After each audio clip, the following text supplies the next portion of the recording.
ओंकार प्रधान रूप गणेशाचे ते तिनी देवांचे जन्मस्थान अकार तु ब्रह्मा उकार तु विष्णु अकार तु ब्रह्मा उकार तु विष्णु मकार महेश्वर जानिएला ऐसे तिनी देव जेथुनी उत्पन्न ऐसे तिनी देव जेथुनी उत्पन्न तो गजानन माय बाप अकार तु ब्रह्मा उकार तु विष्णु मकार महेश्वर जानिएला तुका मने ऐसी वेदवाणी तुका मने ऐसी वेदवाणी पावे पुराणी व्यासांचिया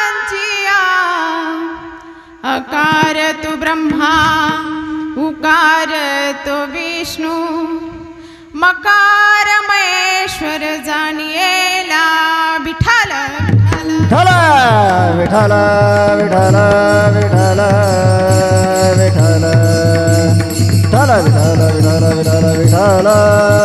विठ्ठल विठ्ठल विठ्ठल विठ्ठल विठ्ठल विठ्ठल वक्रतुंड महाकाय सूर्यकोटि समप्रभा निर्विघ्नं कुरु मे देवो सर्वकार्येषु सर्वदा गुरुर्ब्रह्मा गुरुर्विष्णु गुरुर्देवो महेश्वरा गुरुर्साक्षात् परब्रह्मा तस्मै श्री ओम गुरुवे नमः गुरुर्ब्रह्मा गुरुर्विष्णु गुरुर्देवो जनेश्वरा गुरुर्साक्षात् जनार्दन स्वामी तस्मै श्री ओम जनार्दनाय नमः महायोगपीठे तटे भीमरथा वरं पुंडलिकाय धातु मुनीन्द्रे समागततिष्ठं तमानन्दकन्दं परब्रह्मलिङ्गं भजे पाण्डुरङ्गं पाण्डुरङ्ग करू प्रथम नमन पाण्डुरङ्ग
त्यांच्या कृपा जाणे जाणे कसे जावे तार बाबाजी सद्गुरु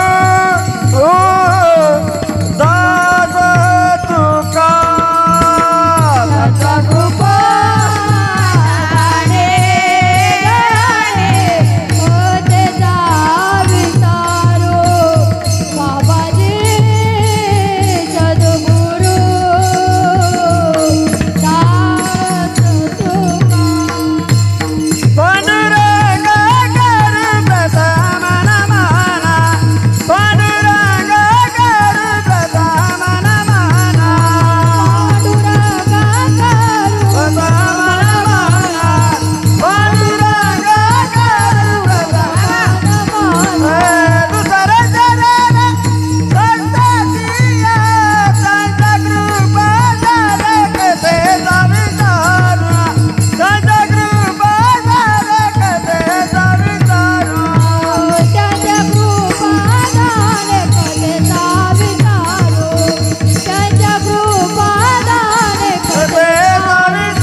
दुसरे चरण संतांची या त्यांच्या कृपा जाणे कथेचा विस्तारू बाबाजी सद्गुरु दास तुका जयांची केली स्मरण होय सकळ विद्यांचे अधिकरण तेची वंदू श्री गुरुचरण श्री गुरूंचे ते नमस्कारुणी आता नमो ज्ञानेश्वरा नमो ज्ञानेश्वरा नमो ज्ञानेश्वरा नमो ज्ञानेश्वरा नमो ज्ञानेश्वरा नमो ज्ञानेश्वरा नमो ज्ञानेश्वरा नमो ज्ञानेश्वरा निवृत्ती उद्धारा सोपान देवा निवृत्ती उद्धारा सोपान देवा निवृत्ती उद्धारा सोपान देवा नमो ज्ञानेश्वरा नमो ज्ञानेश्वरा नमो ज्ञानेश्वरा निवृत्ती उद्धारा सोपान देवा निवृत्ती उद्धारा सोपान देवा निवृत्ती उद्धारा सोपान देवा जे सर्वांचं आराध्य दैवत आहे सर्वांचं कुळ दैवत आराध्य दैवत म्हणजे खंडेरायाच्या पारंगणामध्ये आपण ही सेवा करतोय तर त्या प्रथम खंडेरायालाही नमन करूया खंडेराया करू खंडेराया तुझा करीतो नभास खंडेराया तुझा करीतो नभास खंडेराया तुझा करीतो नमो खंडेराया तुझा करीतो नमो खंडेराया तुझा करीतो नभास खंडेराया तुझा करीतो नभास खंडेराया तुझा करीतो नमो खंडेराया तुझा करीतो नमो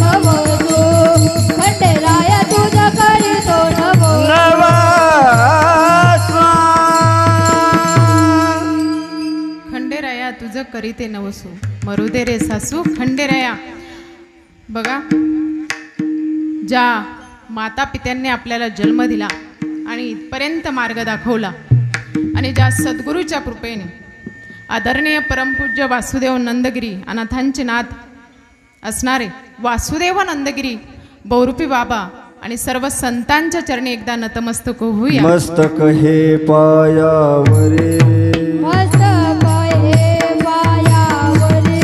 मस्तक हे पायावरे यावर करी संतांच्या वर करी संतांच्या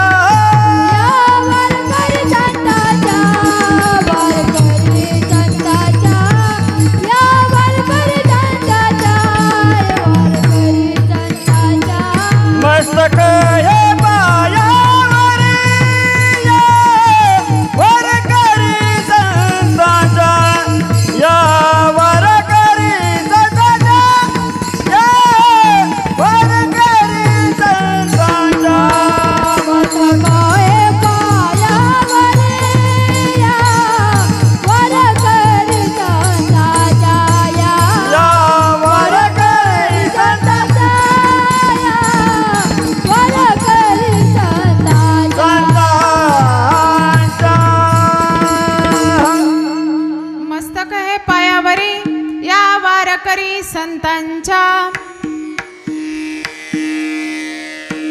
विठ्ठल विठ्ठल विठ्ठल विठ्ठल विठ्ठल विठ्ठल विठ्ठल विठ्ठल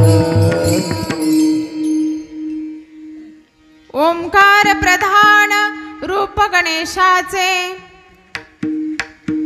ओंकार प्रधान रूप गणेशाचे जेथून तिने देव उत्पन्न अकार तू ब्रह्मा उकार तू विष्णू मकार महेश्वर जाणियेला. प्रस्तुत सेवेसाठी निवडलेला अभंग वारकरी संप्रदायाचे भूषण असणारे देऊचे सुप्रसिद्ध संत वैराग्याची मूर्तिमंत पुतळे ज्यांना या वारकरी संप्रदायाचा कळस संबोधलं जातं असे जगद्गुरु तुकोबराय. आणि या जगद्गुरु तुकोबरायांनी ओंकार म्हणजे गणेशाचे ओंकार प्रधान रूप गणेशाचे या गणेशाचं वर्णन या अभंगातून केलेलं आहे. गणेशाच्या उत्पत्तीचं वर्णन ह्या अभंगातून जगद्गुरु तुकोबारायांनी केलेलं आहे. विठ्ठल विठ्ठल विठ्ठल विठ्ठल विठ्ठल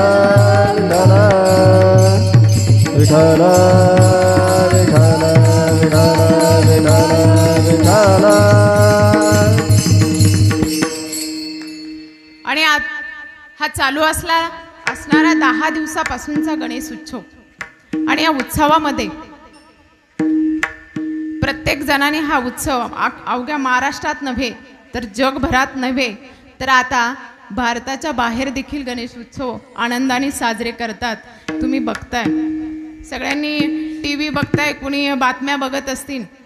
आता हा आपला गणपती बाप्पा आपल्या महाराष्ट्रातच नव्हे तर जगभरात सुद्धा त्याची पूजा केली जाते. कारण हा तिन्ही देवांचा उत्पत्ती स्थान असणारा गणेश आहे बघा. आणि हा एकता ग्रुप एकता मित्रमंडळ ग्रुप जय मल्हार एकता तरुण मित्रमंडळ ग्रुप आणि या ग्रुपनं हा उत्सव दरवर्षी साजरा करतात. आणि या साजरा करत असताना विविध कार्यक्रम घेत असतील. त्याचबरोबर 24 तारखेला या वारकरी संप्रदायाचं भूषण असणारे विनोदाचार्य रामायणाचार्य ज्ञानेश्वर माऊली तांबे यांचंही कीर्तन तुम्ही विनोदातून ऐकलं असेल.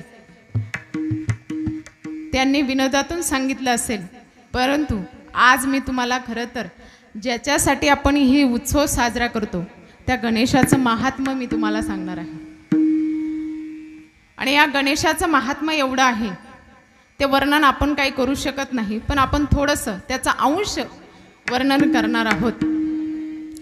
आज या खंडेरायाच्या अंगणामध्ये होत असणारा हा गणेश उत्सव साजरा होतो. खरं तर हा गणेश उत्सव खरं तर सगळ्यांना आनंद देणारा असतो सुख देणारा असतो. कुणी बघितलंय का उत्सव कोणताही आपल्या खरं तर महाराष्ट्र भूमी आणि भारत भूमी इतकी वैभवशाली भूमी आहे. या वैभवशाली भूमीमध्ये अनेक उत्सव सण साजरे केले जातात. खूप सण साजरे आपण करतो. आपल्या उत्सवांमध्ये म्हणजे आपल्या सणांमध्ये देखील बघा आपण आपले सण तर साजरे करतो. दिवाळीसारखे सण गोडधोड करणारे बहीण भावाचे सण आज आपण साजरे करतो. परंतु हे सण साजरे करत असताना आपल्या हिंदू धर्मामध्ये माणसांसाठी सण फक्त साजरे करून आपण थांबत नाही. आपण पशु पक्ष्यांसाठी किंवा या जलचर प्राण्यांसाठी सुद्धा उभयचर प्राण्यांसाठी सुद्धा आपण सण साजरे करत असतो. हे सण साजरा करत असताना आपण एक प्रकारचा उत्सव देखील साजरा करतो. कुणी बघितलंय सण साजरा करतोय ना असं तोंड सोडून दिलेले आता तुम्ही बसलेल्या प्रकारे नाही ना. उत्सव साजरा करत असताना आपला चेहरा हा प्रसन्न असतो प्रफुल्लित असतो. चेहऱ्यावरती एक प्रकारचं हसू असतं आपल्या. आणि तसेच आपल्यामध्ये आपण साजरा करतोय हा गणेश उत्सव. आणि हा गणेश उत्सव साजरा करत असताना ज्यांनी सेवा घेतली तेही गणेश आहेर त्यांचंही नाव गणेश. आमच्या दाजींनी ही सेवा घेतली, खरं तर त्यांच्या मनापासून धन्यवाद. आणि हा गणेश उत्सव आपण साजरा करतोय. खरं तर गणेश उत्सव साजरा करत असताना आनंदच व्यक्त केला पाहिजे. माहितीये, या गणेश उत्सव साजरा करत असताना सगळेजण एकत्र येतात. एकत्र येतात ना, आले असते का असे?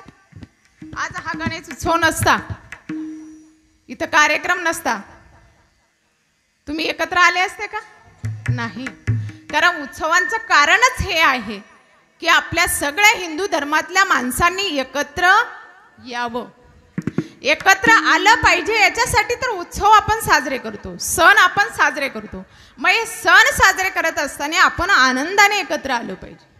बरं, हे उत्सव साजरे करत असताना आपण हसत खेळत हे उत्सव साजरे करतात. बऱ्याच ठिकाणी गणपती बाप्पाच्या पुढे स्पर्धा देखील असतात. कुणी वेगवेगळ्या स्पर्धा ठेवतं, कुणी काय ठेवतं. पण ते उत्सव कोणते असू, साजरा करत असताना आपण आनंद व्यक्त करतो, एक प्रकारचा आनंद व्यक्त करतो, आनंद असतो. आणि इथे सगळे येऊन मन मोकळेपणाने हसतात. विठ्ठल विठ्ठल विठ्ठल विठ्ठल विठ्ठल विठ्ठल विठ्ठल विठ्ठल विठ्ठल विठ्ठल विठ्ठल विठ्ठल. हे उत्सव आपण साजरे करतो, आनंदात साजरे करतो. पण इथे आनंद व्यक्त आपण करतो आणि आनंद व्यक्त केलाही पाहिजे. कारण आपले उत्सव त्याच्यासाठीच आहे, आनंद व्यक्त केला पाहिजे. आणि त्या उत्सवांचं महत्त्व देखील आपल्याला कळलं पाहिजे. नुसते उत्सव साजरे करायचे म्हणून साजरे करायचे नाही, त्याचं महत्त्व आपल्याला कळलं पाहिजे. कारण बघा, लोकमान्य टिळकांनी ज्यावेळी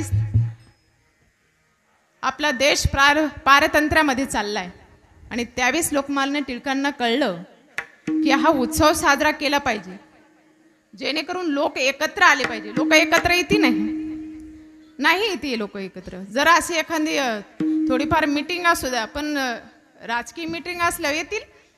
पण असे आपले समजा मंदिराची मीटिंग असू द्या, 10-5 डोके येतील, जास्त डोके येणारच नाही, जास्त येणार नाही. पण त्याच्यासाठीच उत्सव साजरे केले पाहिजे, जेणेकरून लोक एकत्र आले पाहिजे. लोकमान्य टिळकांचाही उद्देश तो होता, आपल्याला जर या समाजामध्ये जागृती करायची असेल तर लोकांनी एकत्र यावं आणि लोकांनी एकत्र आलंच पाहिजे. त्यासाठी हा उत्सव साजरा केला. मग या 10 दिवसात एखाद्याला जर सवडच नसली, काही असतात आळशी कटाळे, त्यांना म्हणतात आम्हाला काय आज सवड नाही, उद्या सवड नाही, परवा सवड नाही, कटाळून 10 दिवसाच्या आत एकदा तरी येऊनच जात. म्हणजे 10 दिवसामध्ये तो एकदा तरी हा गणपती बाप्पाच्या जवळ येणार आहे आणि एकत्र आपण होणार आहोत. आज हे आपलं भाग्य आहे की आपल्याला ही सगळी सेवा करायला भेटते. समजा कोरोनाच्या काळामध्ये आपण गेलो असतो तर आपण आज इथे नसतो. ते भगवंत पण धक्के देतो बरं का. काय करतो, त्याची जर नामस्मरण चिंतन केलं नाही, त्याच्यासाठी त्याला आपल्याला हा देह दिलाय. काय आपल्याला हा देह दिलाय, देवे दिला देह भजन गोमटा. ते देवाने देह दिलाय, भजनासाठी दिलाय, पण त्याच्या कामी जर नाही लावला तर तो धक्के देत असतो. कसे, कुठे ऍक्सिडेंट करील, कुठं अटॅकच येईल, कुठे काहीच होईल. मी म्हणत नाही बरं का, तो देतो धक्के. असे धक्के देत राहतो. म्हणून नामस्मरण आपल्याकडून घडलं पाहिजे. आपण वाचलोय तर त्याच्यासाठी ही सेवा समर्पित आपल्याला करायची आहे. विठ्ठल विठ्ठल विठ्ठल विठ्ठल विठ्ठल विठ्ठल विठ्ठल विठ्ठल विठ्ठल विठ्ठल विठ्ठल विठ्ठल विठ्ठल विठ्ठल विठ्ठल. आज तुमच्या समोर ही आमच्या अनाथ विद्यार्थी आश्रमातली लेकरं तर आहेच, त्याचबरोबर ही छोटी छोटी लेकरं आहे. छान टाळ वाजवतात बरं का, पावल्या छान खेळतात. काय नाव संस्थेचं? गावातच. अरे वा, छान टाळ्या वाजवा. तुमच्यासाठीच तुम्ही टाळ्या वाजवा.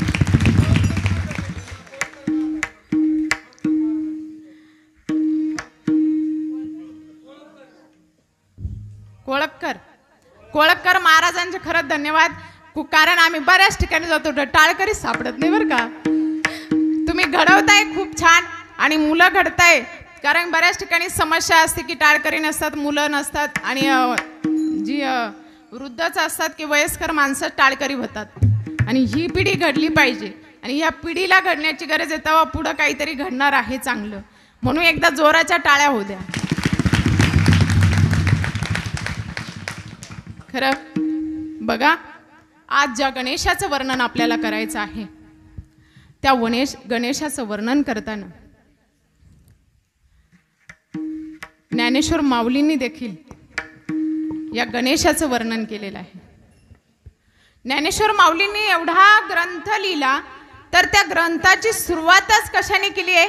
गणेशाच्या नामस्मरणाने केली. कारण हा गणेश असा आहे, तो कुठे बघा कोणताही कार्य असू द्या, म्हणजे तुम्हाला सांगा धार्मिक कार्य असू द्या, दशक्रियाविधीचं कार्य असू द्या, वाईट चांगलं सगळं कार्य असू द्या, पण प्रथम त्याला पूजलं पाहिजे. आणि अशी पूजनीय असणारी देवता या देवतेला वेदांनी तर पूजलेलंच आहे, पण संत महात्म्याने देखील पूजलेलं आहे.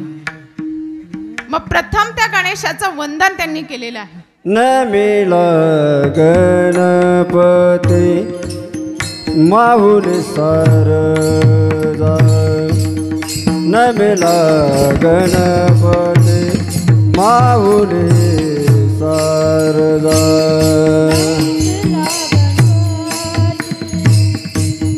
माहुली सारदा, नमिला गणपती माहुली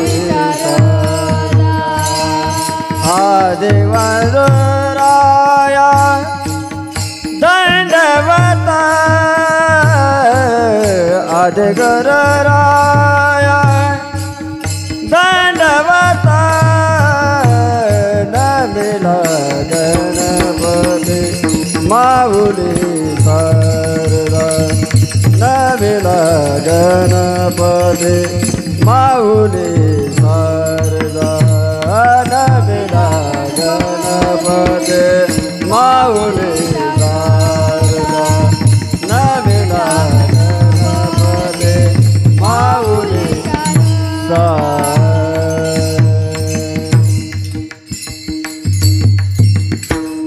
नमिला गणपती माऊली शारदा. आता गुरुराया दंडवत. जगद्गुरु तुकोबारायाने त्या ग्रंथाची रचना करण्याच्या अगोदर गणरायाला वंदन केले. आपण बघा, प्रथमच अभंग आहे, नमिला गणपती माऊली शारदा. आता गुरुराया दंडवत. हा अभंग पहिलाच रचलेला आहे, कारण त्या गुरुराया म्हणजे तिन्ही लोकांचा देव असणारा तो गणराया, आणि त्या गणरायाला वंदन केलेलं आहे. त्याचबरोबर ज्ञानेश्वर माऊलीने देखील वंदन केलेलं आहे. ओम नमो जी अध्याय वेद प्रतिपाध्याय, जय जय स्ववेद्यात्म रूपा. त्या गणेशाला वंदन केलेलं आहे. खरं तर गणेशाला वंदन करत असताना ज्ञानेश्वर माऊलींनी अनेक ओव्या लिहून ठेवलेल्या, नुसते 1 अन 2 अन 3 ओव्या नाही, भरपूर ओव्या लिहिलेल्या आहेत. बघा, देवा तूची गणेशू सकळ तीर्थामती प्रकाशू, मने निवृत्ती दासू अवधारी जे. गणेशाला वंदन केलेलं आहे. ओम नमो जी अध्याय वेद प्रतिपाध्याय, जो ओंकार मंत्र जिथून निघलेला आहे, तो ओंकार मंत्राचा जो नाद आहे, तो नाद म्हणे तिन्ही देवतांचा तो नाद आहे, म्हणजेच तो ओंकार आहे. ओम नमो जी अध्याय वेद प्रतिपाध्याय. आणि तो नाद हा तिन्ही वेदांना देखील मान्य आहे. तुम्हा आम्हालाच नाही तर सगळ्यांना मान्य असणारा. जय जय सोवेद्या, म्हणजे आपल्याला तो स्वतः माहित आहे, आत्मरूपाला माहित झालेला पाहिजे. कसा माहिती आहे? स्व म्हणजे काय? स्वतःला माहित पाहिजे, आपल्या आत्म्याला माहित पाहिजे. खरं ज्ञानेश्वरीमध्ये सांगून जाईल, आमच्याकडेच एक ज्ञानेश्वरी वाचणारा आला आणि म्हणाला माई तुमच्याकडे ज्ञानेश्वऱ्या भरपूर आहे आणि आम्हाला ज्ञानेश्वरी वाचण्यासाठी द्या. घ्या म्हटलं वाचा. कुणी वाचतंय तर चांगले, खरं तर आपण आपले ग्रंथ वाचतच नाही आणि वाचले गेले पाहिजे. आणि वाचत नाही याचं आणि तो वाचतोय म्हटल्यावर म्हटलं आनंदाने घ्या म्हटलं. पण सहज विचारलं बाबा हा ग्रंथ किती दिवसात पूर्ण करणार? याचे 18 अध्याय आहे. 18 अध्याय किती दिवसात तुम्ही संपवणार आहे? असं म्हटल्यानंतर माई तुम्ही अध्याय मोजले म्हणे. काय अध्याय मोजले? ज्ञानेश्वरीचे अध्याय मोजले. म्हटलं त्यात काय विशेष? ज्ञानेश्वरीचे अध्याय मोजायचे विशेष काय? त्याच्यात दिले प्रथम अध्याय, द्वितीय अध्याय, तृतीय अध्याय दिलेले आहे. असे 18 अध्याय आहे आणि त्या 18 अध्यायामध्ये आपण वाचलं पाहिजे ना. वाचतोय तर प्रथम वाचला. 18 अध्याय आहे. पण तुम्ही संतांची वाणी खोटी ठरवताय. काय संतांची वाणी खोटी ठरवताय? म्हटलं संतांनी कुठं सांगितले असं? कोणत्या संतांनी सांगितले? म्हणे ज्ञानेश्वर महाराजांनी पहिल्याच ओवीत सांगितलं. काय? ओम नमो ओम नमो जी अध्याय सांगितलं. पण तो म्हणायचा ओम नमोजी अध्याय, ओम नमोजी अध्याय म्हणजे न मोजी अध्याय म्हणजे अध्याय मोजायचे नाही असं तो म्हणाला. म्हटलं आशांच्या गाठी कुठंच पडू नाही. विठ्ठल विठ्ठल विठ्ठल विठ्ठल विठ्ठल विठ्ठल विठ्ठल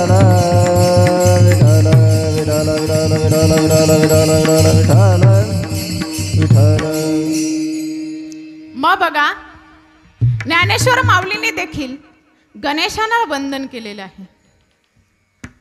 या गणेशाला ज्ञानेश्वर माऊलींनी वंदन केलेलं आहे कारण ज्ञानेश्वरी माऊली जाणतात आकार उकार मकार असलेला भगवंत कोण आहे. तर ज्ञानेश्वरी माऊली जाणतात कारण ज्ञानेश्वर माऊलींची तेवढी श्रेष्ठत्व आहे. कारण त्यांनी सूक्ष्म गणेशही जाणला आणि विशाल असणारा गणेशही जाणला. विशाल असणारा गणेशही त्यांनी जाणला असे असणारे ज्ञानेश्वर माऊली.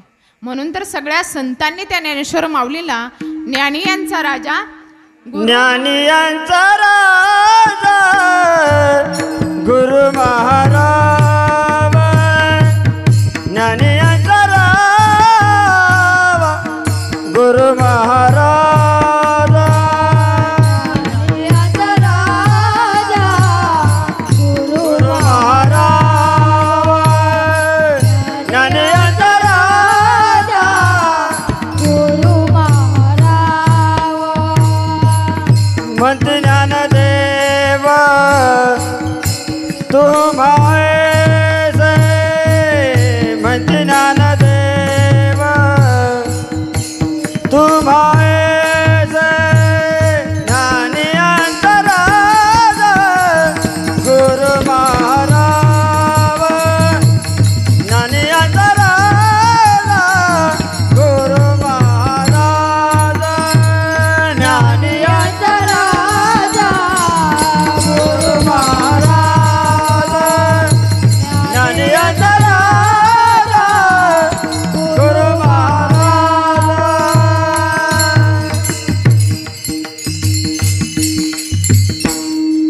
ज्ञानी यांचा राजा गुरु महाराज. या ज्ञानेश्वरी महाराजांना म्हटलेलं आहे, ज्ञानियांचा राजा म्हटलेला आहे कारण तो ज्ञानाचा सागर असणारा ज्ञानेश्वर माऊली आहे. अफाट ज्ञान त्या ज्ञानेश्वर माऊलींना जवळ भरलेलं आहे. मग त्या ज्ञानेश्वर माऊलींनी गणरायाचं वर्णन केलेलं आहे.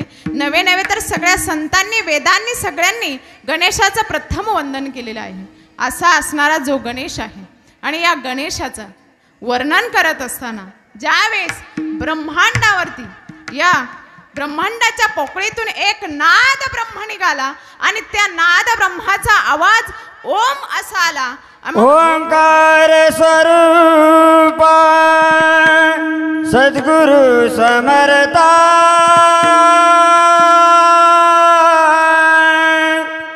ओंकार स्वरूप सद्गुरु समर्था, ओंकार स्वरूप सद्गुरु समर्था, अनाथांच्या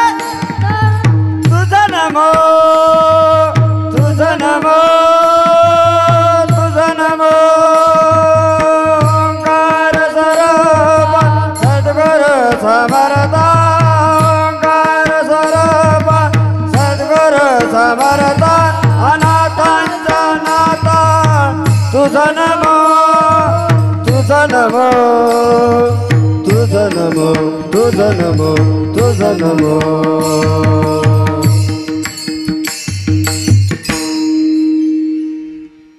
ओंकार स्वरूपा सद्गुरु समर्था. बघा हा ओंकार असणारा याचा ओम या नादचा ब्रह्मांडावरती नाद झाला. मग तो नाद कशाचा झाला तर तेथूनच गणेशाची उत्पत्ती झाली. मग अशा गणेशाची उत्पत्ती असणारा अभंग जगद्गुरु तुकोबारायांनी अभंगाच्या प्रथम चरणामध्ये सांगितले. ओंकार स्वरूप ओंकार प्रधान रूप गणेशाचे ओंकार प्रधान रूप गणेशाचे ओंकार प्रधान रूप गणेशाचे ओंकार प्रधान रूप गणेशाचे ओंकार प्रधान रूप गणेशाचे ओंकार प्रधान रूप गणेशाचे हे तीन देवाचे जन्मस्थान हे तीन देवाचे जन्मस्थान ओंकार प्रधान रूप गणेशाचे ओंकार प्रधान रूप गणेशाचे हे तीन देवाचे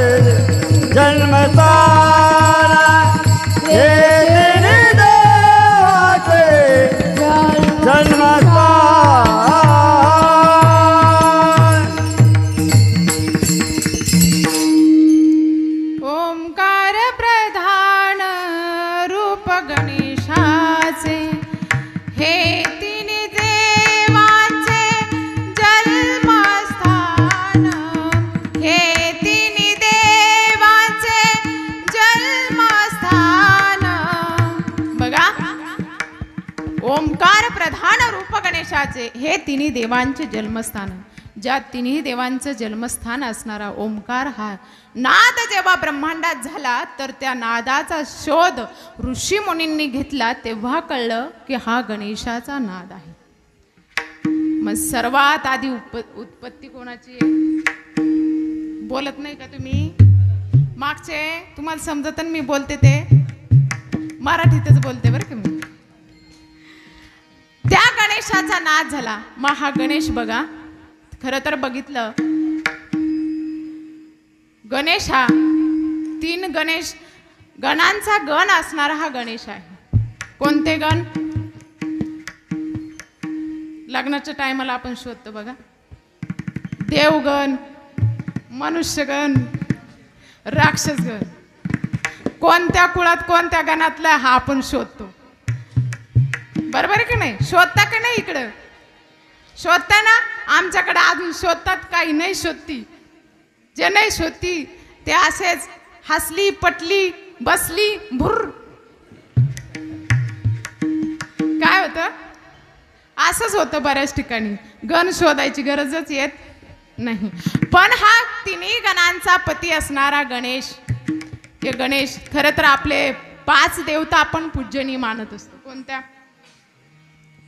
गणेश, विष्णू देवता, भगवान शिव देवता, देवी, त्याचबरोबर सूर्य देवता, अशा 5 देवता आपण पूजनीय मानत असतो. आणि या 5 देवतांची पूजा आपण करत असतो. पण सर्वात अगोदर कोणाची पूजा करतो? गणेशाची. सगळ्यांना मान्य आहे ना? जो मान्य करत नाही त्याला मग तो त्रास देतो. हे मान्यच करावं लागतं. या गणेशाची उत्पत्ती ज्यावेळेस ब्रह्मांडावरती नाद झाला आणि या नाद ब्रह्मातून जेव्हा नाद निघाला तो ओंकाराचा नाद निघाला. आणि ओंकाराचा नाद म्हणजे श्री गणेशाचा नाद आहे. मग या गणेशापासूनच उत्पत्ती होत असताना बघा उत्पत्ती ह्या सृष्टीची उत्पत्ती होत असताना या गणेशानेच तीन देव निर्माण केले. कोणते? ब्रह्म, विष्णू आणि भगवान शंकर. हे तीन देव निर्माण केले आणि निर्माण केल्यानंतर प्रत्येकाला त्याची कामं नेमली गेली. आणि कामं नेमली गेली त्यावेळेस, हे मी माझ्या मनाने सांगत नाही, गणेश पुराणातून सांगत्या, ज्यावेळेस या तिन्ही देवांना उत्पत्ती झाली, म्हणजेच ते कोण? म्हणजे अकार तू ब्रह्मा, उकार तू विष्णू. या तिन्ही देवांची उत्पत्ती होत असताना ब्रह्मदेवाला सुद्धा काम दिलं नेमून. मग काम नेमून दिलं, तर काम नेमून दिल्यानंतर या ब्रह्मदेवाला सुद्धा ही बुद्धीची देवता आहे. मग या बुद्धीच्या देवतेचा सल्ला घेतल्याशिवाय दुसरं ब्रह्मदेव असू कुणी असू काही तिथं चालत नाही. या बुद्धीची देवतेपुढे काही चालत नाही. पण या ब्रह्मदेवाला ज्यावेळेस उत्पत्ती करायची, कशी करायची, काय करायची, काहीच माहीत नव्हतं, तेव्हा या बुद्धीच्या देवतांनी सांगितलं. पण त्यावेळेस ब्रह्मदेवाला कळलं नाही. मग एवढं विशाल असणारा पोट, या विशाल असणाऱ्या पोटामध्ये ब्रह्मदेवाला श्वासाद्वारे गिळलं आणि गिळल्यानंतर या पोटामधल्या ब्रह्मांड, विशाल असणारं ब्रह्मांड, या ब्रह्मांडाचं दर्शन दिलं. म्हणजे बघा, सृष्टी निर्माण व्हायच्या अगोदरच त्याच्या पोटामध्ये सर्व ब्रह्मांड साठलेलं आहे. त्या ब्रह्मांडाचं दर्शन या ब्रह्मदेवाला त्यावेळेस गणेशाने दिलं. विठ्ठल विठ्ठल विठ्ठल विठ्ठल विठ्ठल विठ्ठल विठ्ठल विठ्ठल विठ्ठल विठ्ठल. मग ब्रह्मदेवाला या सृष्टीची निर्माण करायचं कळत नव्हतं, तेव्हा विशाल पोटामध्ये जाऊन दर्शन दिलं. आणि ही सृष्टी कशी निर्माण करायची, जीवजंतू, कीटकनाशक, मानव देह कसा निर्माण करायचा, याचं सर्व ज्ञान कुठं भेटलं? या गणेशाच्या उदरामध्ये भेटलं, पोटामध्ये भेटलं. म्हणून तो गजानन पूजनीय आहे. आणि त्या गजानाद्वारेच ह्या तिन्ही देवांची उत्पत्ती झालेली आहे. म्हणून अभंगाचं दुसरं आकार तो ब्रह्मा, उकार तो विष्णू. आकार तो ब्रह्मा, उपकार विष्णू. आकार तो ब्रह्मा, उकार तो विष्णू. आकार तो ब्रह्मा, उकार तो विष्णू. आकार तो ब्रह्मा, उपकार विष्णू. आकार तो ब्रह्मा, उपकार विष्णू. हे आकार तो ब्रह्मा, उकार तो विष्णू. आकार तो ब्रह्मा, उकार तो विष्णू. मकर जानिले महेश महेश्वर जानिले.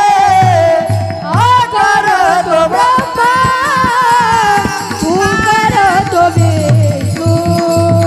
आकार तो ब्रह्मा, उकार तो विष्णू. मकर महेश्वर जानिले. मकर महेश्वर जानिले. आकार तो ब्रह्मा, उकार तो विष्णू. आकार तो ब्रह्मा, उकार तो विष्णू.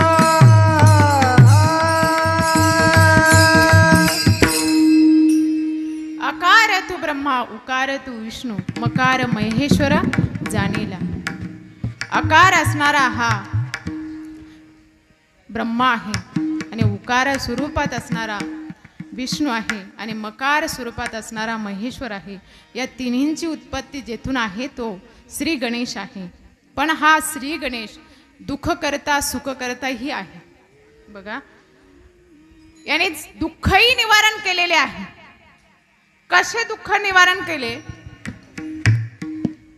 सोमकांत नावाचा राजा होता. तसे त्या अनेक गणेश पुराणामध्ये अनेक राजांचं दुःख निवारण केलेलं सांगितलं. पण आपल्यावर दुःख येत असतं ते आपल्या काही पूर्वजन्मीचं कुकर्म असतं आणि त्यांनी आपल्याला दुःख येत असतं. सोमकांत नावाचा राजा होता आणि या राजाजवळ राजवैभव भरपूर चांगलं होतं, कारण तो प्रजेचा हित करणारा राजा होता. त्याचे सैनिक देखील, त्याचे प्रधान देखील त्या राजाला राजा म्हणून म्हणजे खूप अधिकारी म्हणून त्याला समजत नव्हते. राजा प्रेम करायचा म्हणून राजाविषयी त्यांचा असणारा लळा प्रेम होता.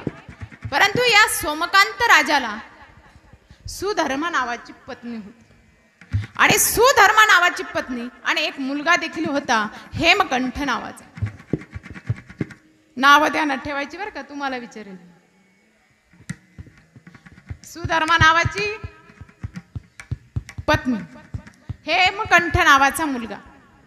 आणि ज्यावेळेस हा राजा राजवैभव चांगलं भोगत होता, पण या राजवैभव भोगत असताना या राजाला रोग झाला. आणि रोग झाल्यामुळे त्याच्या शरीरातून दुर्गंधी वाहू लागली, दुर्गंध वास येऊ लागला, रक्त निघू लागलं. असा रोग झाल्यानंतर कुष्ठ रोग झाला त्या राजाला. आणि राजाला रोग झाल्यानंतर दुर्गंधी यायला लागली. आपल्या इकडे एखाद्याला असा रोग होऊ द्या, आपण त्याच्या जवळ सुद्धा जाणार होणार तर नाही आपल्या इकडे आता, कारण वैज्ञानिक पिढी निघाली आणि सगळे उपचार निघालेले आहे, त्याच्यामुळे होणार नाही.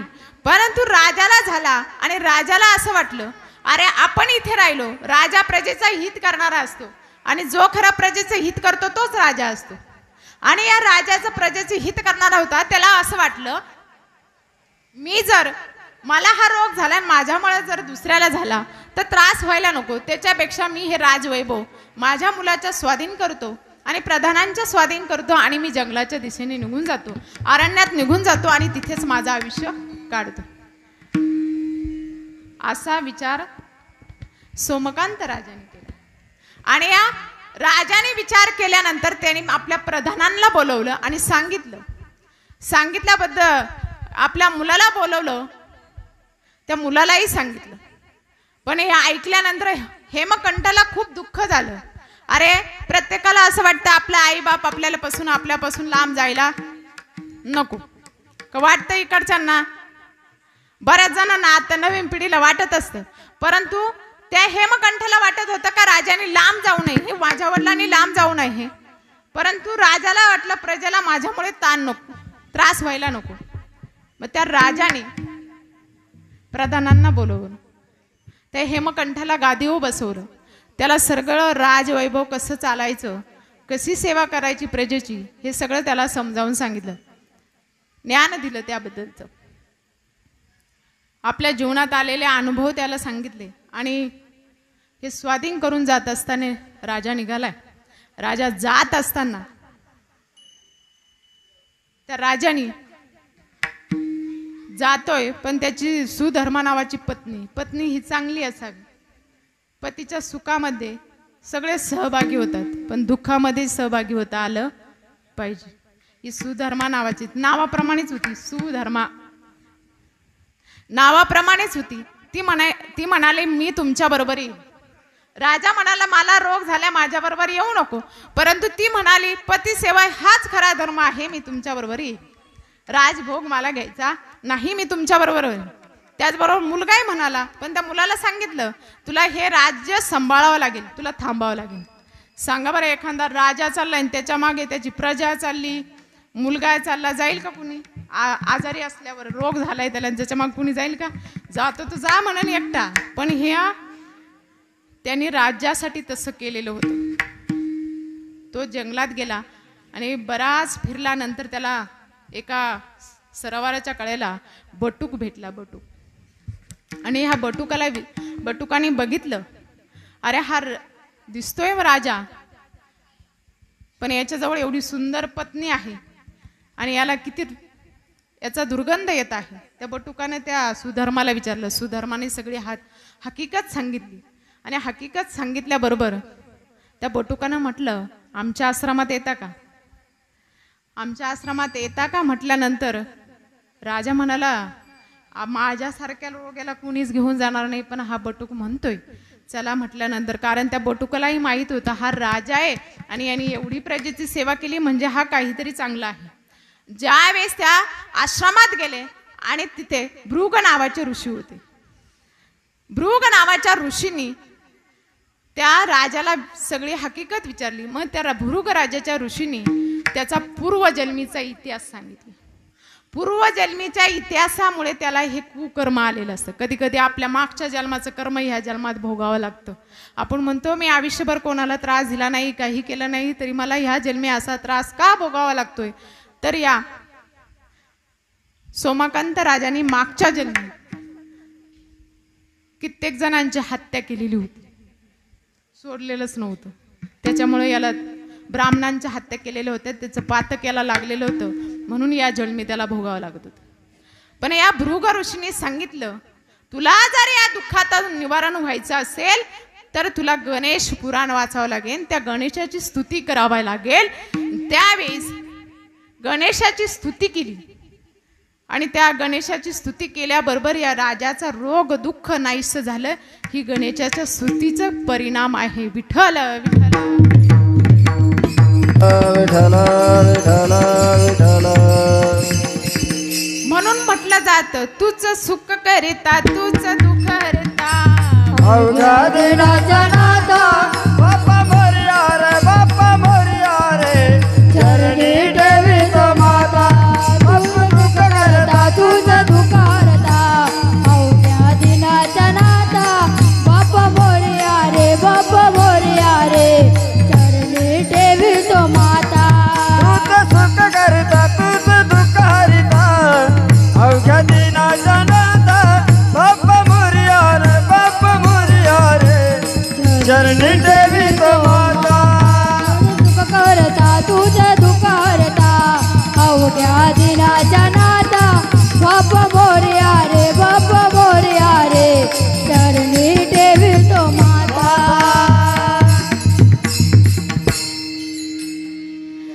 त्या बाप्पाला सुख करता दुःख हरतात, त्याच्यासाठीच म्हटलं जातं. बऱ्याच जणांचे त्यांनी काय केले, दुःख हरण केले.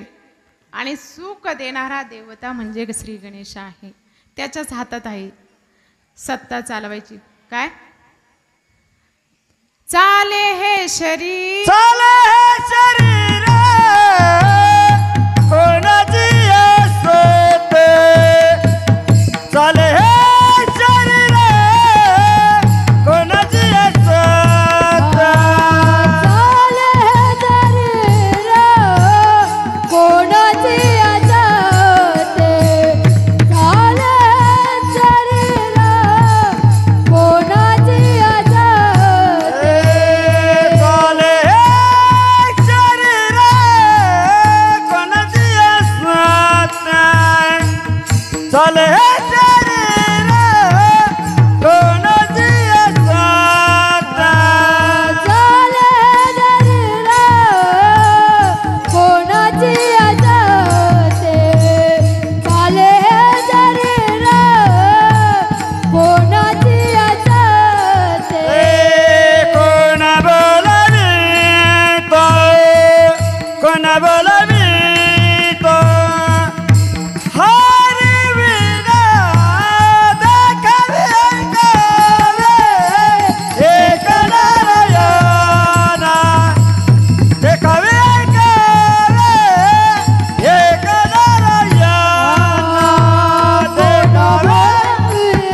तो कोण बोलवितो हरी विना देखावे ऐकावे.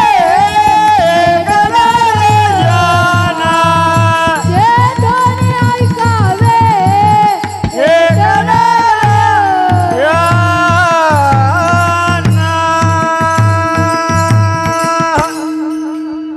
टाळ्या वाजवा. तुम्हाला वाटत नाही का असं टाळ्या वाजवा. असो, ज्याच्या सत्तेने हे जग चालतं तो आज सत्ताधीश असणारा भगवंत. पण त्या भगवंताचं वर्णन करत असताना तो भगवंत असाही आहे की भल्या भल्यांचं गर्व हरण करतो बरं का. भल्या भल्यांचा अहंकार हरण करणारा हा सत्ताधीश भगवान आहे. जर त्याचं तुम्ही नमन केलं नाही, त्याची स्तुती तुम्ही केली नाही, आज त्याच्या प्राणांगणामध्ये राहून देखील तुम्ही त्याचं नामस्मरण केलं नाही, तर तुमचं काहीच नाही. विठ्ठल विठ्ठल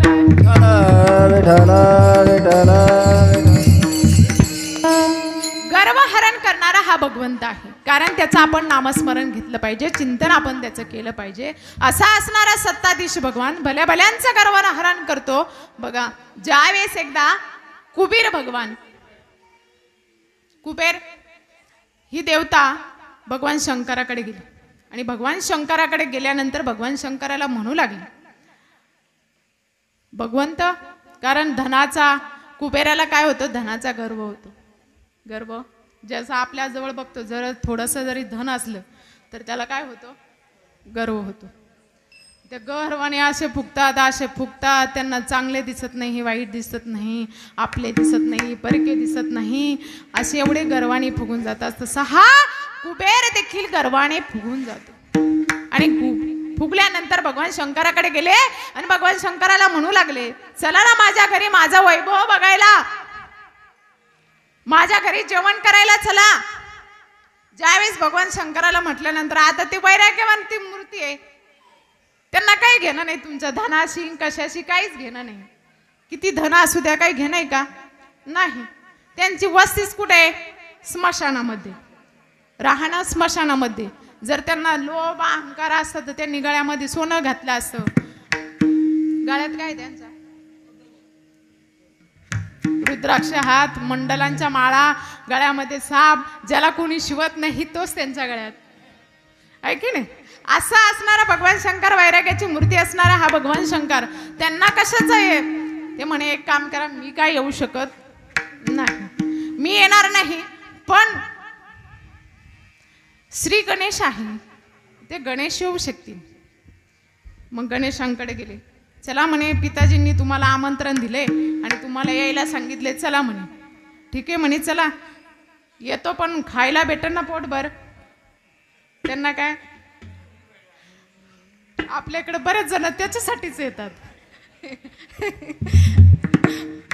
कधी कधी कीर्तनाला जावा ना, खायला लय लोक राहतात, पण कीर्तनाला लोकच राहतील हो, पोटासाठीच येतात. पण गणेशाने विचारलं, कुबेर भगवान, जेवणाची सोय आहे ना. कुबेराने सांगितलं, हो, तुमच्यासाठी सगळी मेजवानी सजवलेली आहे. बरं, गेले कुबेराच्या घरी गेले आणि कुबेर भगवंतानी हे सांगितलं, हे आमचं एवढं सोनं, हे लकलकाट करू राहिलं ना, एवढ्या आमच्या सोन्याच्या भिंती आहे, सोन्याचं आमका आहे, हे तोरण हिऱ्याचं आहे, हे असं तसं इतकं वर्णन करायला सुरुवात केली. गणेश म्हणाले, बाद झालं, आता ते जेवायचं पहा म्हणे, ज्याच्यासाठी बोलवले ते पहा. मग गणेशाला जेवायला, हा म्हणे चला, जेवायला बसले, त्यांना आसन वगैरे टाकलं, जेवायला दिलं. पण जेवणाला सुरुवात झाली, बघा आता ती सोंड आहे, एकदा गटा गटा गटा यायला सुरुवात झाली, विषय नाही तिथे, त्या सगळं अन्न संपून गेलं. एवढंच आहे का म्हणे तुमच्या इथं, आणा अजून, अजून आणलं, तेही संपलं म्हणे. अन्न संपलं म्हटल्यावर नंतर वरती सुरुवात केली, जेवढ्या सोन्याच्या भिंती होत्या, हार होते, अलंकार होते, सगळं जे झुंबर हिऱ्या मोत्यांनी लखलकाट करत होते, सगळे काय केले, गिळून घेतले, खाऊन घेतले. ते कुबेराची सगळी संपत्ती संपून गेली ना. ज्याचा अहंकार झाला होता ते काय झालं, संपलं, ते सगळं संपलं. आणि संपल्यानंतर आता कुबेराला वाईट वाटलं, आणि वाईट वाटल्यानंतर कुबेर परत भगवान शंकराकडे गेले. भगवान शंकराला विचारलं, तुमचा पुत्र गणेश या पार्वती नंदनाने सगळं आमचं हडप करून टाकलं, गिळून टाकलं, काहीच ठेवलं नाही. भगवंताने सांगितलं, परत गणेशाची स्तुती करा, गणेशाचं नामस्मरण करा, गणेशाची स्तुती करा, ते गणेश सर्व परत तुमचं देतील. ज्यावेळेस त्या गणेशाचं नामस्मरण केलं, स्तुती केली, आणि त्या स्तुती केल्याबरोबर त्या गणेशाने सगळं अलंकार होते, जे सोनं होतं, हिरे मोती जेवढं होतं तेवढं परत त्या कुबेराला काय केलं, देऊन टाकलं. म्हणजे जास्त अहंकार त्या देवापुढे अजिबात चालत नाही. जो अभिमानी गर्व असेल तिथं जाय, नम्र होऊनच जायचं. नम्र झाला भूता, नम्र झाला भूता, ओ नम्र झाला भूता, नम्र झाला भूता, नम्र झाला भूता, नम्र झाला भूता, नम्र झाला भूता. तेने कोंडिले अनंत, तेने कोंडिले अनंत, नम्र झाला भूता, नम्र झाला भूता. तेने कोंडिले अनंत, तेने कोंडिले अनंत, नम्र झाला भूता, नम्र झाला भूता.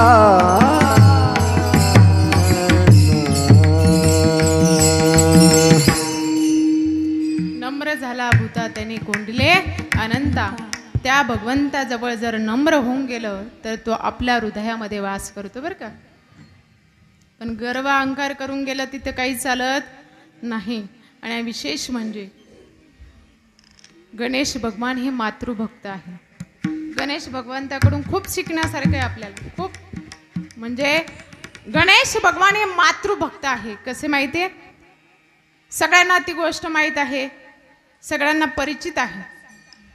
ज्यावेळेस माता पार्वती स्नानासाठी गेल्या आणि भगवान नंदीला बाहेर उभं केलं आणि नंदेश्वराला बाहेर उभं केलं. पण ज्यावेळेस भगवान शंकर आले आणि ज्यावेळेस शंकर आले त्यावेळेस त्या नंदीचं काही चाललं नाही. खरं तर माता पार्वतीला एक चिंतनाने नामस्मरण करायचं असतं, चिंतन करायचं असतं. चिंतन करत असताना कोणाचा क्लेश उद्देश मनामध्ये येऊ नये, त्याच्यासाठी एकांत हवा असतो. आणि त्या एकांत वासासाठी मग कोणीही तिथे डिस्टर्ब करू नये. तिथं थोडं अंगावरती शहारे आले तरी माणसाचं काय होतं, मन विचलित होऊन जातं. आणि ते मन विचलित होऊ नये म्हणून आपण काहीतरी केलं पाहिजे आपल्या रक्षणासाठी. आपलं स्वतःचं काहीतरी असलं पाहिजे. म्हणून माता पार्वतीने मलापासून जो श्री गणेश बनवला, त्या गणेशाला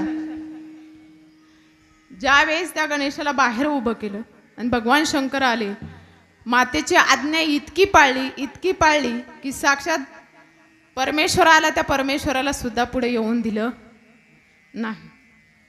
एवढा मातृभक्त आहे, पितृभक्त देखील आहे. कसं माहिती आहे? ज्यावेळेस भगवान शंकर एक दिवस म्हणाले, गणेशा, गणराया, आता तुम्ही इथं राखण करा, कैलासात कोणाला येऊन देऊ नका, कारण मी आता खूप थकलोय. कारण पहिले काय युद्ध, राक्षसांबरोबर काय युद्ध करून करून देवता थकायच्या. आणि त्यावेळेस थकल्यानंतर भगवान म्हणाले, आता मला विश्रांती करायची आहे, इथे कोणाला येऊन देऊ नका. त्यावेळेस गणेश बाहेर उभे राहिले.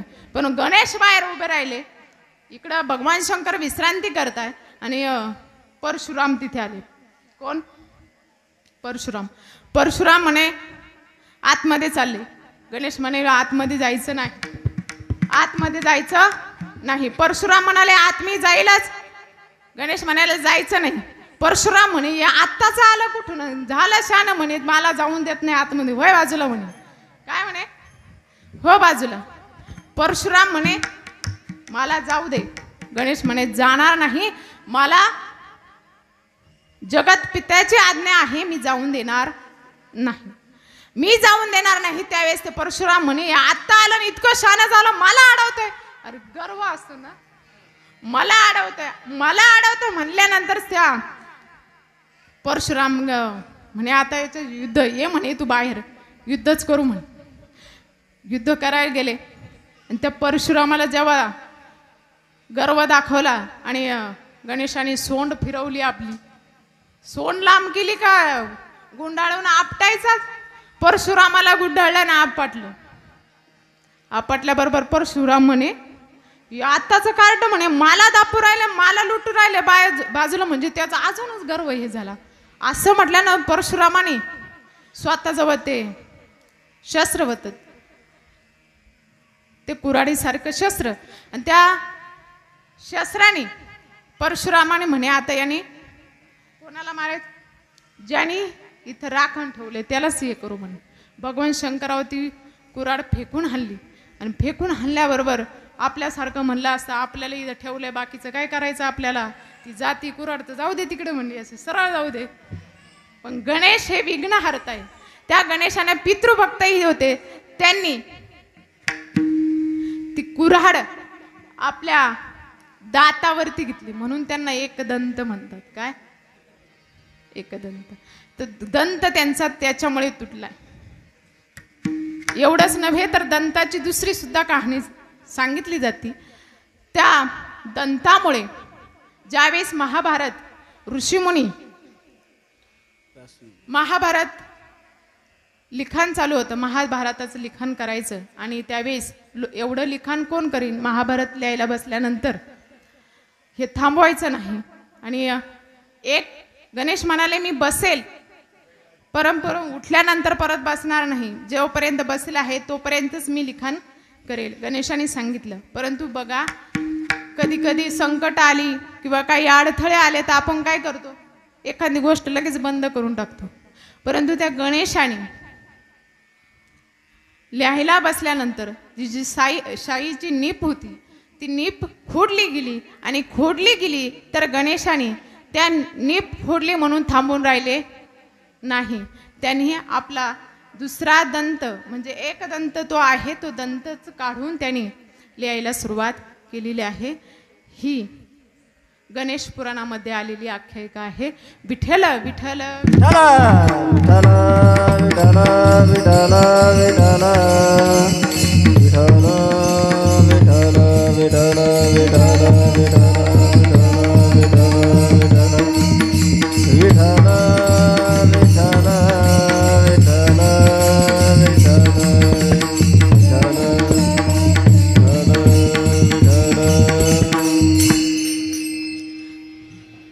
आपल्याला एखादी गोष्ट कमी पडते किंवा कमी आपल्यामध्ये आहे म्हणून कमी राहायचं नाही. हे गणेशाकडून शिकायला भेटतं. गणेश भगवान म्हटले का माझं एवढं मोठं मस्तक आहे, एवढं मोठं नाक आहे, किंवा माझं एवढी मोठी ढेरी आहे, याच्यामुळे गणेश भगवान थांबले का? पण त्यांचं रूप असणारं सगुण रूप आहे. हे सगुण रूप इतकं निर्गुण कशामुळे आहे तर त्यांचा दिसण्यावरून आहे, आणि त्या दिसण्यामागही काहीतरी हेतू आहे. कारण गणेशाचे कान आपण बघतो, सुपासारखे लांब असे कान आहे, सुपासारखे कान आहे, बघून घ्या वाटलंच तर, माझ्याकडे नका बघू. सुपासारखे असणारे कान आहे. या कानांद्वारे चांगलं श्रवण करता आलं पाहिजे. सार आणि असार श्रवण करताना त्याची निवडणूक करून सारच ग्रहण करतं ते गणेशाचे कान आहे. सार ग्रहण करणारे गणेशाचे कान आहे. कारण बघा आता तुम्ही गणेश उत्सव चालू आहे, आता एवढे जर छोटे कान असते तर एवढ्या लोकांनी स्तुती केलेली गणेशाला ऐकवली असती का? कानात बनबन झाली असती. अरे आपल्याला साधा इथं कल्ला केला तरी आपल्याला कसं होतं. पण त्या गणेशांचे कान एवढे मोठे आहे ना, सगळ्या कानांद्वारे त्यांना ऐकायला चांगला, म्हणजे सगळ्या जगाचं ऐकतात ते, सगळ्यांचं, म्हणजे दुःखी असणारे कष्टी असणारे सगळ्यांचं ते ऐकतात. परंतु ते कान एवढे पक्के आहे त्यांचे ऐकण्यासाठी, ते पक्के कान लागतात. हलके कानाचं काही काम नाही तिथे, हलक्या कानाचं काम नाही. एकदा असंच झालं, एक माणूस एका म्हातारीकडे गेला, त्या म्हातारीनं काढलं होतं गावामध्ये लॉटरीचं तिकीट. कशाचं? लॉटरीचं तिकीट. आणि त्या म्हातारी जवळ गेल्यावर त्याला असं विचार केला, आता रे आजीला जर सांगितलं तुला एवढी 10 लाखाची लॉटरी लागली आणि 10 लाखाची लॉटरी लागली एवढं सांगितलं तर ती टपकीनच जायला बसली. असं त्याने विचार केला. तो आजीला हळूच म्हणला, आजी एक तुला सांगायचंय, समजा. काय समजा? तो म्हणला नाही तुला लागली, तुला लॉटरी लागली. म्हणली हा. म्हणला नाही. तो म्हणला समजा तुला 10 लाखाची लॉटरी लागली तर तू 10 लाखातून मी तुला निरोप सांगायला आलो तर तुम्हाला काय देशील? हा. ती म्हणाली, ती पटकीन म्हणाली, तिनं समजेल होतं. ती पटकीन म्हणली 10तले 7 तुला देऊन टाकीन. काय 10तले 7 लाख तुला देऊन टाकीन. हे तिथंच गेलं. विठ्ठल विठ्ठल विठ्ठल विठ्ठल विठ्ठल विठ्ठल. म्हणजे इथं हलक्या कानाचा उपयोग नाही. तिथं एवढ्या जगाचं ऐकायचं आहे, एवढ्या सृष्टीचं ऐकायचं आहे, तिथं भरभक्कमच कान असायला आहे. म्हणून सुपासारखे मोठे कान माझ्या गणरायांचे आहे. नव्हे तर गणरायांचे डोळे सूक्ष्म आहे आणि त्या सूक्ष्म डोळ्यांतून बारीक बघता आलं पाहिजे. कसे डोळे? नाजूक डोळे. पण त्या नाजूक डोळ्यांतून मोठं मोठंही बघता येतं आणि छोटं छोटंही बघता येतं. बारीक नजर ही ठेवता येते. आम्ही किती लबाड्या करतो, काय करतो, सगळंच्या सगळं त्या बारीक नजरेतून बघत असतात. त्याच्यामुळं तुम्ही म्हणायचं नाही मांजर किती डोळे झाकून दूध पिली तिला कोणीच पाहत नाही असं म्हणायचं नाही. त्यांची दृष्टी आपल्यावरती आहे. विठ्ठल विठ्ठल.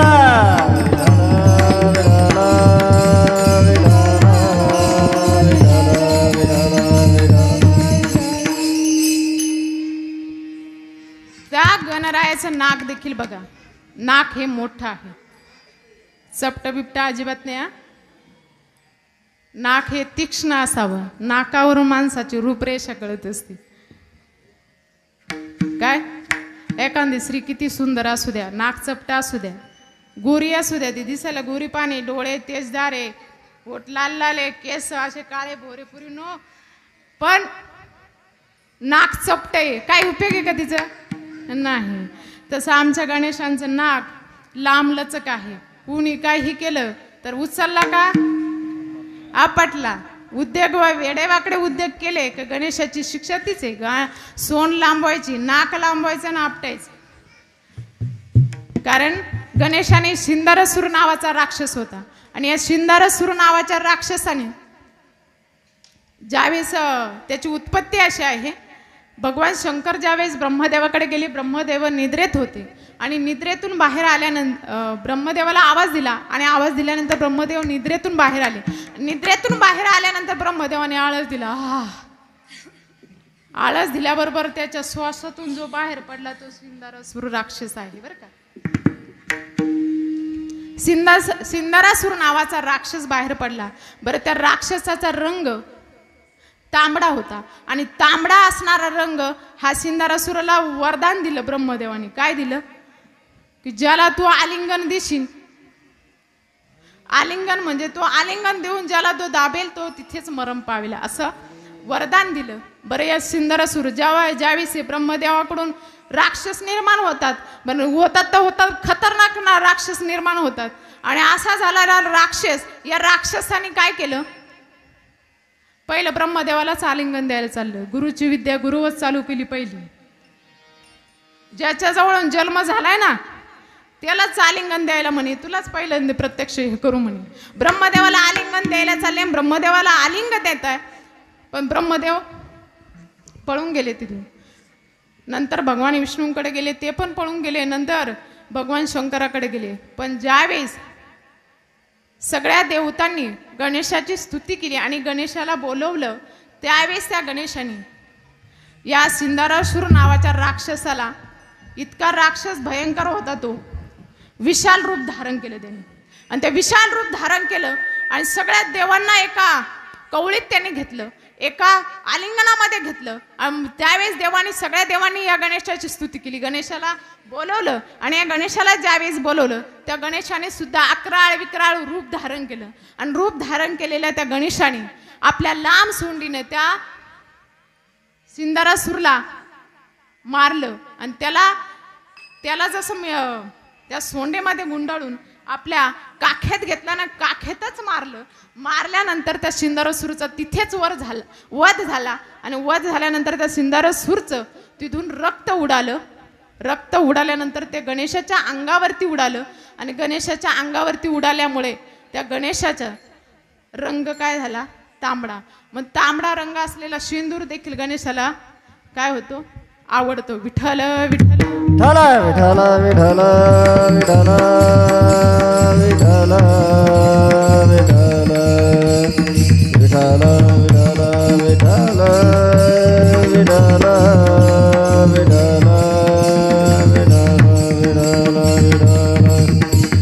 विठ्ठल विठ्ठल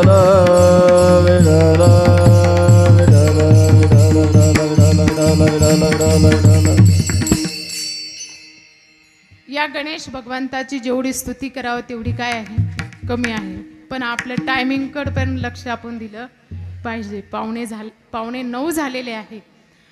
या गणेशाची स्तुती करावं तेवढी कमी आहे, कारण ह्या गणेशाची स्तुती परंपरा आहे. सगळ्या देवांनी त्या गणेशाला पूजनीय केलेलं आहे आणि असा असणारा पूजनीय भगवंत, त्या भगवंताचं आपण पुढे नामस्मरण करणार आहोत. त्याच्या अगोदर सगळ्यांनी हात वरती घ्यायचे आहे आणि एकदा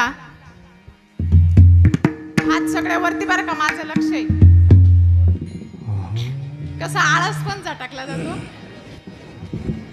काही आळस आला असेल, काही झाला असेल तर तो पण जाईल. ठीक आहे, हात वरती सगळ्यांनी बोलायचं. हरी जय जय हरी जय हरी जय जय हरी जय जय हरी जय जय हरी जय हरी जय जय हरी जय जय हरे हरे हरे हरे हरे हरे जय जय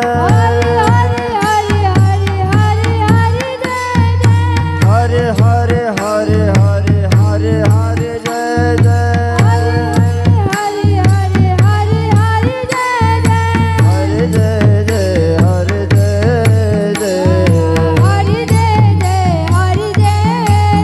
जय एकता तरुण मित्रमंडळ, खरं तर सांगोशी वाटतं, मी काय कोणी मोठी कीर्तनकार नाहीये. मी सेवा करते तर ती खरे माझीही लेकरं आहे. या मुली आहे, आज तुमच्या पुढे 7-8 जणच आहे आणि यांच्यासाठी सेवा करते. लासलगाव येथे आमचं जय जनार्दन अनाथ विद्यार्थी वृद्ध आश्रम आहे आणि आश्रमामध्ये आजही 98 मुलं विद्यार्थी मुलं मुली हे शिक्षण घेत आहे आणि ही सगळे अनाथ लेकरं आहे. खरं तर आज आपल्या परिसरामध्ये आले आणि एवढा प्रेमाचं वातावरण वाटतं, तर ते लेकरं अनाथ नाही तर तुमच्यासारखी सनात त्यांच्या मागे उभी आहे म्हणून ती सनात आहे. तुमच्यासारखी माय बाप त्यांच्या पाठीशी उभी आहे म्हणून आम्ही आमच्या लेकरांना, आजपर्यंत ती माझीच लेकरं होती, आजपासून तुमची देखील लेकरं आहे आणि त्या लेकरांना सांभाळण्याचं काम आपली संस्था करत असते. आदरणीय संस्थाचालक गुंजा सर देखील इथे उपस्थित आहे आणि रात्रंदिवस आज 104 वय आहे, जे आमचे आदरणीय परमपूज्य वासुदेव नंदगिरी बहुरूपी बाबा ज्यांनी संस्था ओपनिंग केली आणि या संस्थेसाठी अहोरात्र साधू झाले. साधू झाल्यानंतरही त्यांनी प्रत्येक साधूंनी कोणी घर बांधलं असेल, कोणी बिल्डिंग बांधले असेल, कोणी मंदिर बांधलं असेल, पण माझ्या बाबाजींनी ही मंदिरं उभी करण्याचे काम केलेले आहे. एकदा प्रसंग असाच होता आणि बसलेलो होतो आणि बाबाजींबरोबर चर्चा करत असताना बाबांना विचारलं, बाबा सगळ्यांजवळ मंदिर आहे, प्रत्येक आश्रमामध्ये मंदिर आहे, आपल्या इथे लोक दर्शनाला येतात आणि ते दर्शन घेण्यासाठी आपल्या इथेही एक जनार्दन स्वामींचं मंदिर असावं. पण त्यावेळेस बाबांनी सांगितलं, बाळा मंदिरं उभारण्याची तुला गरज नाही. तुला मंदिरं उभारायची असेल तर हीच मंदिरं मोठी कर. आज तुमच्या समोर हा आमचा गणेश दादा उभा आहे. या गणेशाचा बघा, इथून तर पंढरपूरला जाणारा हा विना, वारीचा विना तो घेऊन जातो या बालवयामध्ये.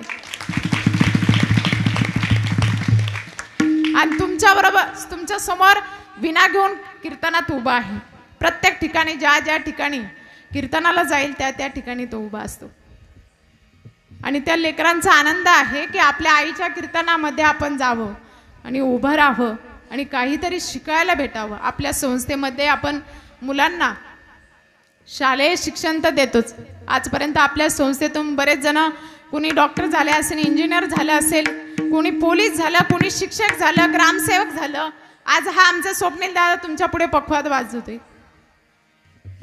इंजिनिअरिंगचं शिक्षण घेत आहे, त्याचबरोबर तो वायरमॅन पण झालेला आहे बरं का.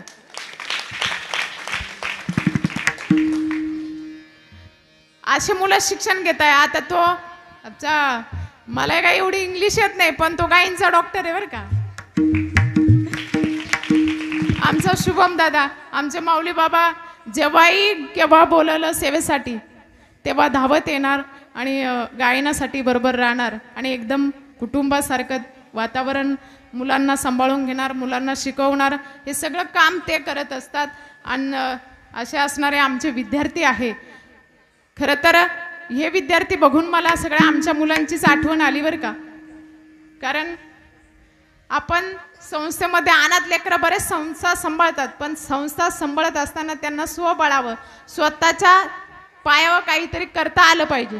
नाही काही काहींचं डोकं शाळेत चाललं तर याच्यात तर डोकं चालेल ना, बरोबर आहे की नाही. मग आपण हे शिक्षण पण आपल्या संस्थेतून देत असतो.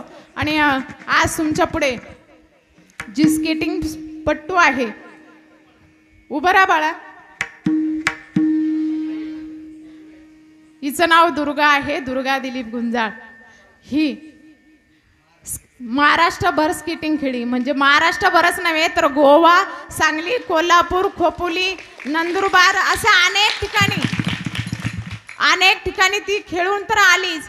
आता तिची इंडोनेशिया, दुबई आणि थायलंडला निवड झालेली आहे. या आपल्या ज्याला जसं शिकायचं, ज्याला जसं पुढे जाता येईल तसं शिकवण्याचे काम आपली संस्था करत असते. आणि या संस्थेमध्ये आज खरं तर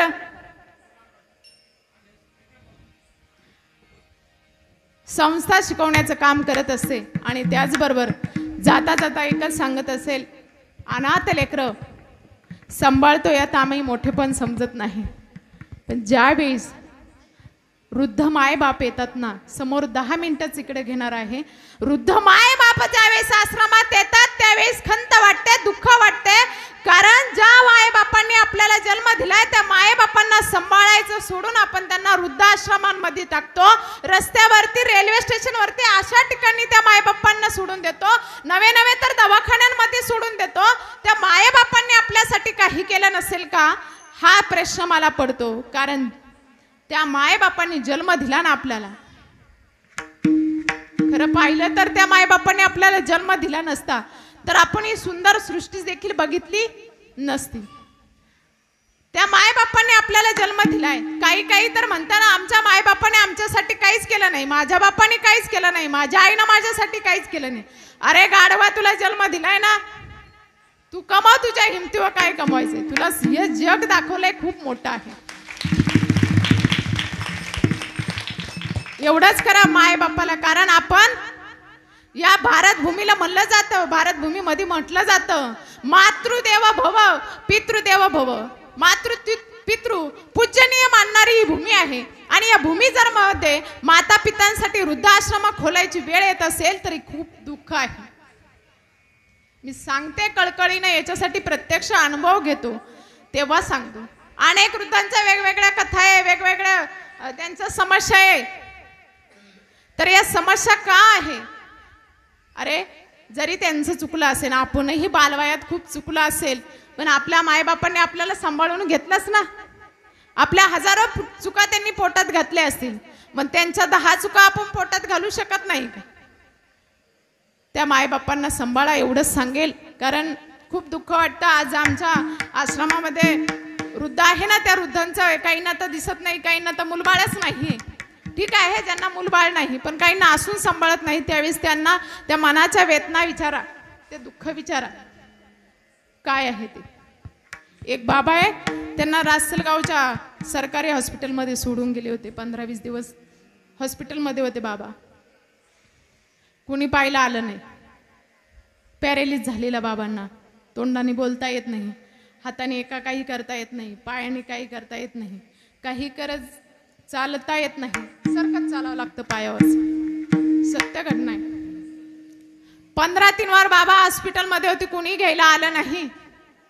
नंतर सरकारी दवाखान्यातल्या माणसांनी त्या डॉक्टरांनी फोन केला सरांना आणि सर गेले आणि घेऊन आले त्याला. अजूनपर्यंत त्या बाबाला कोणीच घ्यायला आले नाही. का?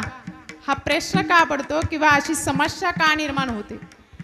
अरे माय बापांना सांभाळा. माय बाप केवळ काशी त्याने न जावे तीर्थाशी. सगळे तीर्थाचे अधुरे जे का माता पिता रे तयाचे किरे शरीरे लोणी कीजे. माऊलीने सांगितले. का सांगितले? सगळं तीर्थ त्या माता पित्यांच्या चरणावरती आहे, तरी त्या माता पितांना आपण सांभाळत नाही. माय बापांना सांभाळा रे. त्यांचे आशीर्वाद खूप मोठे आहे, खूप मोठे आशीर्वाद आहे. तुम्ही कुत्र्याला भाकर फेकून जरी हल्ली ना, ते भुकणारच एक दिवस तुमच्या. पण आई वडिलांना भाकर अशी लांबून जरी दिली ना तुम्ही, ते आशीर्वादच देणार आहे. काय करणार आहे? आशीर्वाद देणार आहे. म्हणून त्या मायबापांची सेवा करा. त्या मायबापांची सेवा करा. आणि जाता जाता एकच सांगेल, आपल्या हिंदू धर्माचं पवित्र असणारी गोमाता, त्या गोमातेची देखील सेवा करा. त्या गोमातेची सेवा करा. कारण त्या गोमातेमध्ये आपण किती देवांचं वास्तव्य मानतो? बोला बोला. वा, 33 कोटी देवांचं वास्तव्य आपण गोमातेमध्ये मानतो. त्या गोमातेचे आशीर्वाद आपण घेत असतो. पण बघा, ज्यावेळेस ती गोमाता, बडबड नकोय तिकडं, ती गोमाता वासरं द्यायची बंद करते, दूध द्यायची बंद करते, तेव्हा आपण कोणाला विकतो? कोणाला विकतो? कसाय का जाती? मला एक सांगा, आपल्याकडे दशक्रिया विधी आहे. आता नाही, आसला गावात काकस्पर्श होत नाही. ज्यावेळेस काकस्पर्श होत नाही त्यावेळेस आपण नैवेद्य कोणाला देतो? गाईला देतो. आणि नंतर एखादा सण येऊ द्या, उत्सव येऊ द्या, आपण नैवेद्य कोणाला देतो? कोणाला देतो? तुम्ही माझ्या बोला गड्या. गाईला देतो. गाईला आपण नैवेद्य देतो. का देतो? तर 33 कोटी देवांचं वास्तव्य आपण त्या गोमातेमध्ये मानतो, म्हणून त्या गोमातेला आपण नैवेद्य देत असतो. मग आपली गाई वासर दूध द्यायचं बंद झाल्यानंतर ती गोमाता आपण कसायला का विकतो? देव कुठे गेले आपले? हाय माग माझं फक्त काहीच घेऊ नका कीर्तनातून. मी गणेशाचं महात्मा सांगितलं ते नाही घेतलं तरी चालेल, पण एवढ्या 2-4 वाक्य फक्त घरी घेऊन जा. हो, एवढे 2-4 वाक्य घेऊन जा फक्त. कारण खूप तळतळ येते त्या गोमातेविषयी. आज आश्रमामध्ये 40-50 गायी आहेत, तर त्या सगळ्या खाट्या गायी आहेत, कापायला देणाऱ्या गायी, पकडून आणलेल्या गायी आज आश्रमामध्ये सांभाळते. म्हणून एवढ्या गायींची माय झाली, म्हणून त्याची कळकळ येते. एका माईलाच कळकळ येऊ शकते, दुसरा कोणाला कळकळ येऊ शकत नाही. कारण ती गाय बघा आपल्याला सांगत असते, अरे बाळा ऐक ना बाळा. ती गाय आपल्याला सांगते, ती गाय म्हणते, ऐक ना बाळा, तुझ्या माईनं तुला फक्त 1 वर्ष 2 वर्ष दूध पाजलं असेल. किती? 1 वर्ष 2 वर्ष दूध पाजलं असेल. ती गाय म्हणते, पण आयुष्यभर तुझ्या मुला बाळांना, तुझ्या पत्नीला, तुझ्या आईला, तुझ्या वडिलांना, तुझ्या सर्व कुटुंबाला दूध पाजणारी म्हणजे मी तुझ्या दारात असणारी गाय आहे. करते की नाही ती गाय? आयुष्यभर तिच्या लेकराच्या तोंडातलं दूध काढून ती आपल्याला देत असते. म्हणून तरी त्या गायीचे उपकार आपण जाणले पाहिजे. म्हणून तरी त्या गायीचे उपकार जाणले पाहिजे. ती गाय आपल्याला म्हणते, अरे नको देऊ रे मला कसायला, नको देऊ रे मला कापायला. ती गाय आपल्याला सांगते, अरे ऐक ना बाळा, तू जर मला त्यांना विकलं ना, थोड्याशा पैशासाठी तू तुझा धर्म गहाण नको ठेवू रे. तू जरी विकलं ना तर ते मला काय करतील ऐक ना, ते मला 7-8 दिवस उपाशी ठेवतील रे. आणि 7-8 दिवस उपाशी ठेवल्यानंतर मला मशनरीत घालतील रे. आणि मशनरीत घातल्यानंतर मला कापतील रे. अरे माझे हाडं वेगळे करतील. अरे माझं मांस वेगळे करेल रे. माझ्या अंगातून रक्ताच्या चिलकंड्या उडतील रे. ती गाय आपल्याला सांगते, तुझ्या बोटाला उलसक जरी लागलं, थोडंसं जरी लागलं, तुला असंख्य वेदना होत असतात. तुला असंख्य वेदना होतात. आणि मग माझ्या शरीरातून रक्ताच्या चिलकंड्या उडतील तेव्हा मला असंख्य वेदना होतील. त्या वेदना मी कोणाला सांगू रे. ती गाय आपल्याला म्हणते, ऐक ना बाळा. ती गाय आपल्याला म्हणते, ऐक ना बाळा, मला इथेच राहू दे ना. ती गाय म्हणते, मला तुझ्याच गोठ्यावरती मरण येऊ दे रे. अरे तुझ्या दारात मला चारा टाकता आला तर टाक रे, नाहीतर उपाशी ठेव रे. तुझ्या दारात पाणी पाजता आलं तर पाज रे, नाहीतर मला उपाशी ठेव रे. पण मला विकू नको रे. मला कसायाच्या तोंडात देऊ नको रे. ती गाय मला आपल्याला सांगत असते. ती गाय आपल्याला सांगते. मुक जनावर आपल्याला सांगत असतं, पण आपल्याला समजत नाही. अरे त्या गोमातेमध्ये सर्व ईश्वरांचं स्थान आपण मानतो, सर्व भगवंताचं स्थान मानतो. त्या गोमातेची सेवा केली तर सगळे देव तिथे तुम्हाला पावल्यासारखे आहे. म्हणून त्या गोमातेची सेवा करा. ती गायीची सेवा करा, सगळं पुण्य तुम्हाला तिथेच लाभेल.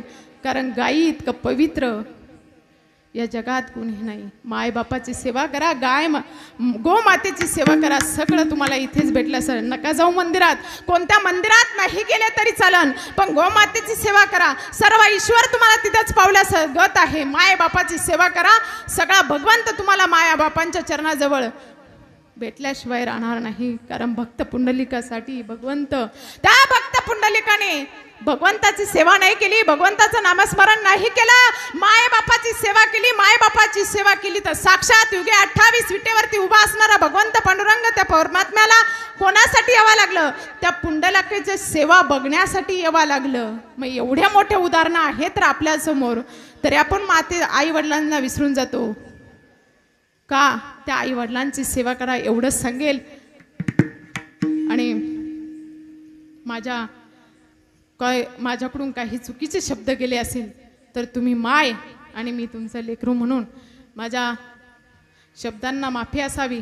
जे चांगलं असेल ते माझं, ते चांगलं असेल ते तुम्ही घेऊन जा, आणि जे चुकीचं असेल ते मी माझ्या गुरूंजवळ बसून सोडवण्याचा नक्कीच प्रयत्न करीन.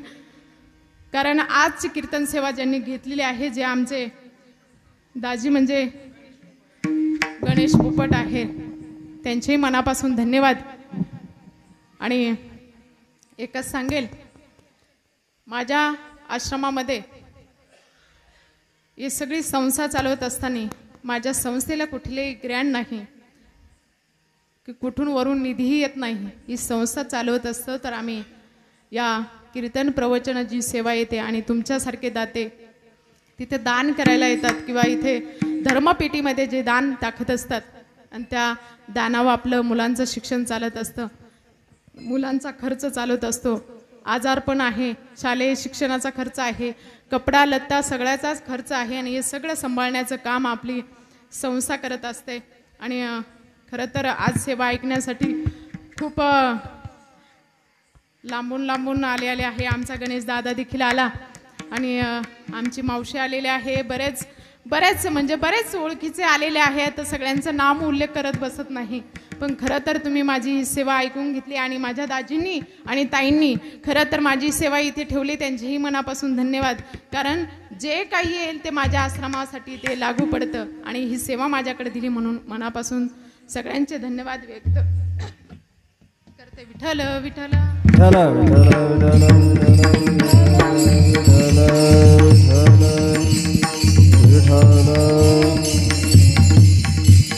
विठ्ठल विठ्ठल विठ्ठल विठ्ठल. आज कीर्तनामध्ये तुम्हाला थोडंसं नवीन वाटलं असेल काही, कारण मी म्हटलं गणेशाच्या उत्सवानिमित्त कीर्तन आहे, तर गणेशाचंच महात्मा सांगितलं पाहिजे. बरेच मनामध्ये वाटायचं रोजच्या पाठातले अभंग घ्यावा, रोजच्याच पाठातलं सगळं घ्यावं, पण नको म्हटलं. पण आपण गणेश उत्सवानिमित्त गणेशाचं काहीतरी लोकांना कळलं पाहिजे. कारण ज्याचे उत्सव आपण साजरे करतो, का साजरे करतो, कशाबद्दल करतो हेच आपल्याला माहीत नसतं आणि त्याचं महात्मा आपल्याला माहीत नसतं. पण मी एवढं काही सांगितलेलं नाही, थोडासा अंश सांगण्याचा प्रयत्न केलेला आहे. जे असेल ते तुम्हाला आवडलं असेल तर ते तुम्ही घेऊन जा, जे नसेल आवडलं तर माझं मला परत द्या आणि इथेच आपल्या सेवेला पूर्णविराम देऊया. ज्ञानेश्वर माऊली ज्ञानराज माऊली तुकाराम ज्ञानेश्वर माऊली ज्ञानराज माऊली तुकाराम. विठ्ठल जय जय विठ्ठल विठ्ठल जय जय विठ्ठल. बोलेले बोरे रे वाट पुढे उदरे. करा क्षमा पराध महाराज तुम्ही देता. नाही विचारला रे कारण आपुला. करा क्षमा पराध महाराज तुम्ही देता. राखा पायापैकी करा. करा क्षमा पराध महाराज तुम्ही. ज्ञानदेव तुकाराम देव तुकाराम तुकाराम तुकाराम तुकाराम तुकाराम. 2 मिनिटं खाली बसा सगळे.